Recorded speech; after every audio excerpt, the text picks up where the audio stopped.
پیغام مسالی ہے پکڑ لانا من اسجد تو سمجھو ہم بھی کوہ نور ہیرا تو سمجھو ہم ہاں تو بھیا اب ادھر سنو، ادھر رکو ادھر سنو حضرت بھائی میرے ہے نا، حضرت بھائی نے توصیف بھائی کو بھگایا اس نے، ایسی کر رہی ہے، بدتمیزی نہیں ہونا چاہیے، ہم بیٹھے ہوئے تو ہماری کریں، توصیف بھائی کو بھگا دے، یہ بدتمیزیاں ہو رہی ہیں، بھائی تمیز سے ہونا چاہیے، جو کوئی بیٹھا ہے اس کے ساتھ، یہ پہلے بھی کر چکے ہیں جناب، یہ کر رہے ہیں، یہ سب کے ساتھ کر رہے ہیں، یہ ان کو پتا ہے، یہ کرتے ہیں، ان کے اندر عادت ہے، آپ صحیح رہیے۔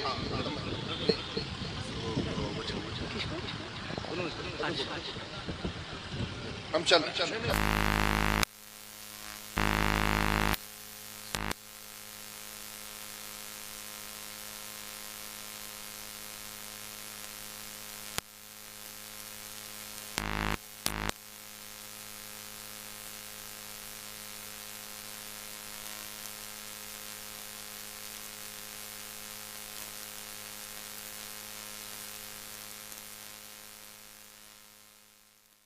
بسم اللہ الرحمن الرحیم۔ السلام علیکم سامعین و ناظرین، امید ہے کہ آپ تمام ہی حضرات خیریت سے ہوں گے۔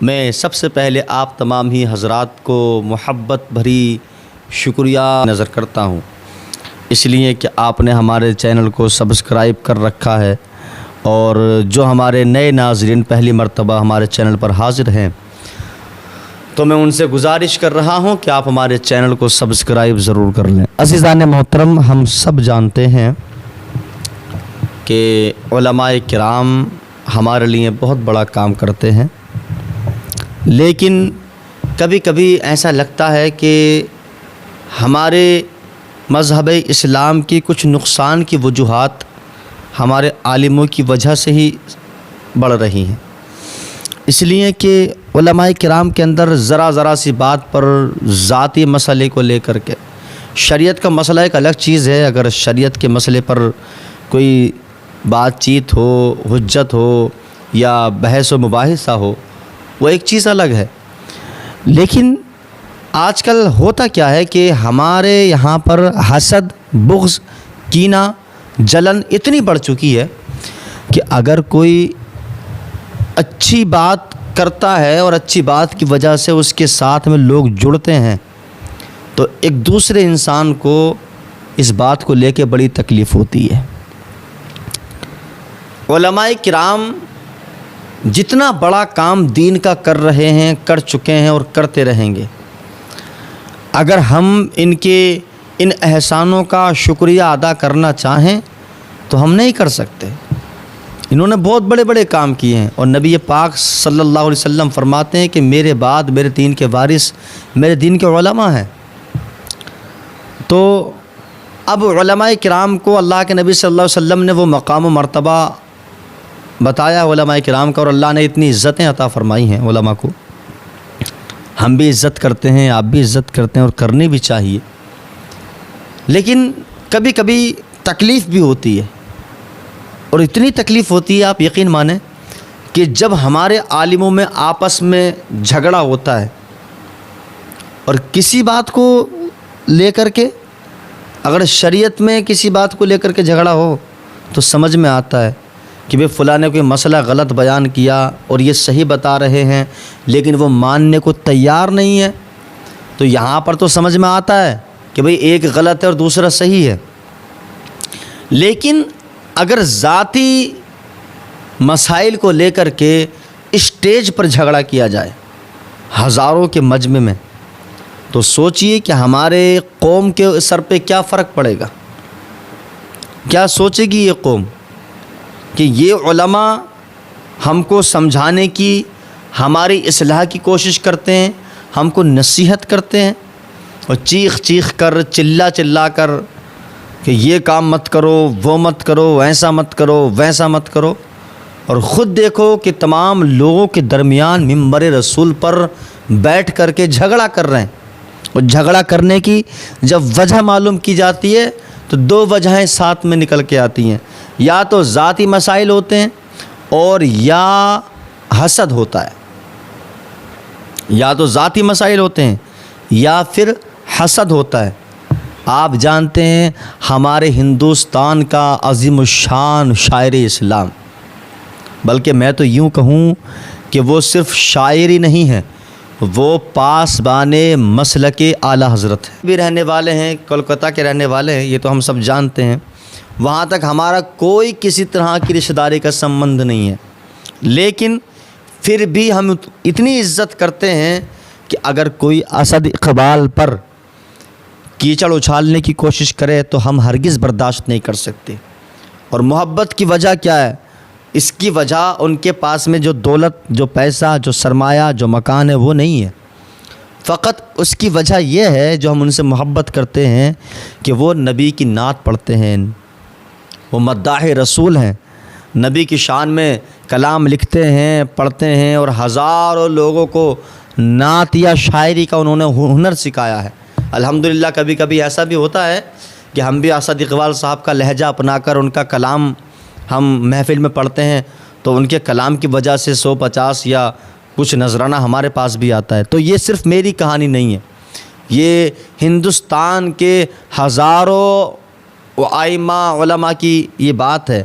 جو بھی بڑا شاعر ہوتا ہے، بڑا نعت خواں ہوتا ہے، تو ہم کرتے کیا ہے، کیا ان کی ہم نعت پاک جو انہوں نے پڑھی ہے نبی کی شان میں، اس کو ہم اپنی آواز میں گنگناتے ہیں، پڑھتے ہیں اور اس مدحت رسول کی وجہ سے اسد اقبال کو جو عزت ملی، الحمدللہ ان کو پورے ہندوستان میں سنا جاتا ہے اور دل سے لوگ عزت بھی کرتے ہیں۔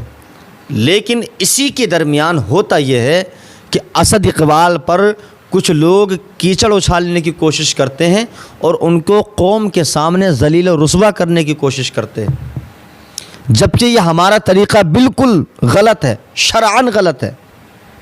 آپ اس کو دیکھیے، کوئی مسئلے ایسے نہیں ہوتے۔ اب دیکھو، ایک شعر اسد اقبال صاحب نے پڑھا تھا، یہ پیغام مسولی ہے پکڑ لو دامن اسجد۔ شعر کتنا درست تھا، بہت اچھا شعر تھا۔ یہ پیغام مسولی ہے پکڑ لو دامن اسجد، سمجھ لو ہم بھی کوہ نور ہیرا لے کے بیٹھے ہیں۔ کتنا اچھا اشارہ ہے اور کتنا قابل فکر اور قابل غور اور قابل محبت شعر ہے جو اسد اقبال صاحب نے کہا۔ لیکن اللہ اکبر، ہزاروں کو پسند آیا، سب نے نعرہ لگایا، استقبال کیا شعر کا، لیکن وہیں پر کچھ ایسے بھی لوگ تھے کہ ان کو پسند نہیں آیا، ان کو پسند نہیں آیا۔ کیوں؟ اس لیے کہ وہاں پر وہ بیٹھے ہوئے تھے تو ان کی شان بیان کی جاتی، یا اسی کو اپنا رہبر لوگ سمجھتے ہیں جو اس لائق ہوتا ہے۔ یہ بات میری بہت سخت لگ رہی ہوگی، لیکن ہاں میں صحیح بات کر رہا ہوں، اس لیے کہ اسد اقبال صاحب نے جو اپنی شاعری کے اندر اس شعر کو پڑھا ہے، یہ شعر شریعت کے اعتبار سے بالکل درست ہے۔ اگر کوئی اس میں ذاتی مسئلے کو لے کر کے اس شعر پر اوبجیکشن کرے، اعتراض کرے، تو اس کا کوئی علاج نہیں ہے۔ میں نے اسد اقبال صاحب سے گفتگو کی تھی اور میں نے کم سے کم 15-20 منٹ اسد اقبال صاحب سے بات کی۔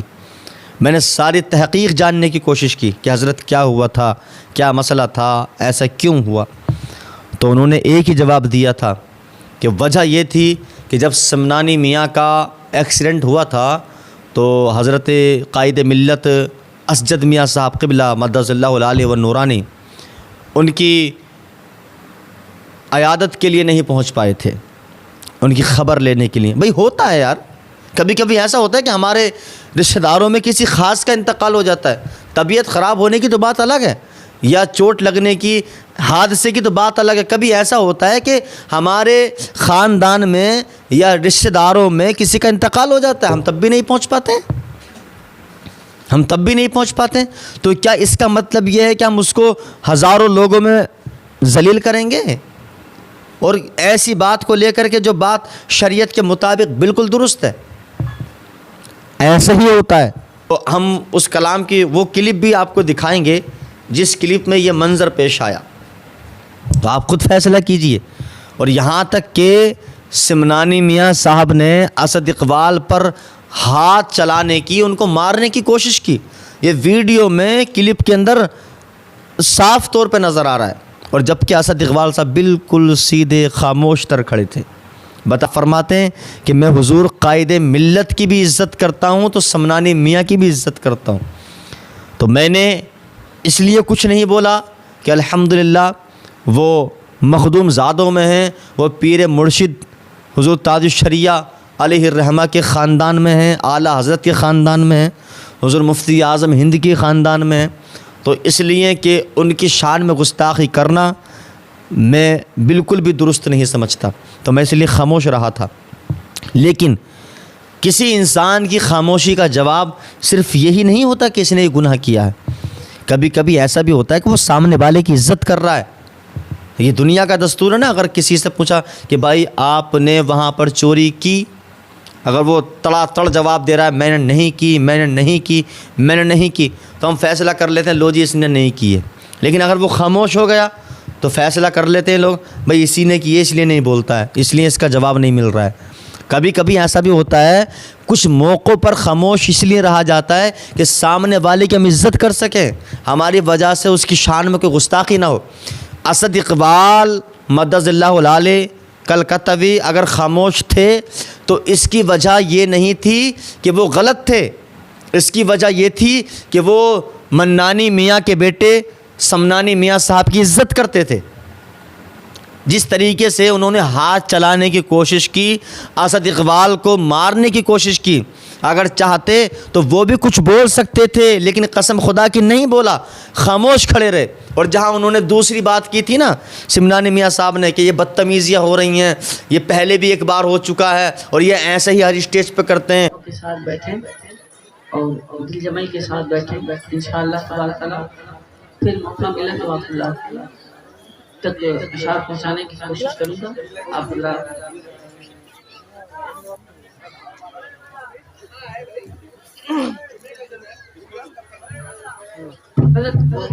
حضرت وہ دستار بندی کر دیے.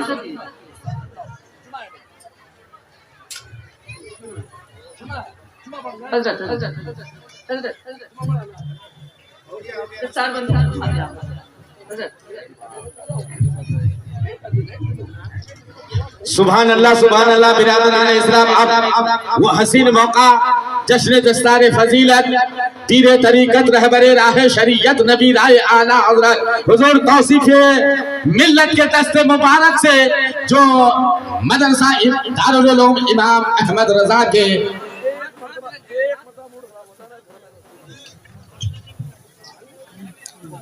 انہوں نے مولانا توصیف رضا صاحب مدد اللہ علیہ کو بھی اسٹیج سے اتار دیا تھا، مطلب وہ بھی اتر کے چلے گئے تھے. انہوں نے ایسی بات کی تھی.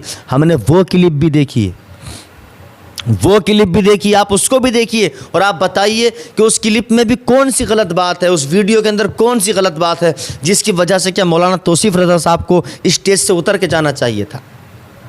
کوئی وجہ نہیں تھی اسٹیج سے اترنے کی. بھائی اسٹیج سے کیا آپ کو گالی بکی ہے؟ ان اسٹیجوں سے اترا جاتا ہے جہاں پر آپ کو گالی بک دی جائے یا جہاں پر حضور پاک صلی اللہ علیہ وسلم کی شان میں توہین ہو رہی ہو، قوم برداشت کر رہی ہو اور اس پر کوئی ایکشن نہ لے رہی ہو. وہاں پر نہ شریعت کے خلاف بات تھی نہ کسی کی ذات کے خلاف بات تھی. آپ ذرا دیکھیے. پھر ہم نے دیکھا چلو ٹھیک ہے، جو بھی مسئلہ تھا جس بات کو لے کر کے علامہ توصیف رضا صاحب مدد اللہ علیہ اسٹیج سے اترے تھے، آپ ذرا ویڈیو کے اندر دیکھیے، صاف طور پر نظر آ رہا ہے کہ اسد اقبال صاحب بڑے آہستہ آہستہ ادب و احترام کے ساتھ ہاتھ جوڑ کر کے عرض کر رہے ہیں حضرت دستار بندی کر جائیے، حضرت دستار بندی کر جائیے، حضرت رک جائیے، حضرت رک جائیے. اسد اقبال صاحب پورے اسٹیج پر علامہ توصیف رضا صاحب مدد اللہ علیہ کے پیچھے پیچھے رہے، گزارش کرتے رہے، عرض کرتے رہے کہ آپ رک جائیے، آپ بیٹھ جائیے، آپ دستار بندی کر کے جائیے.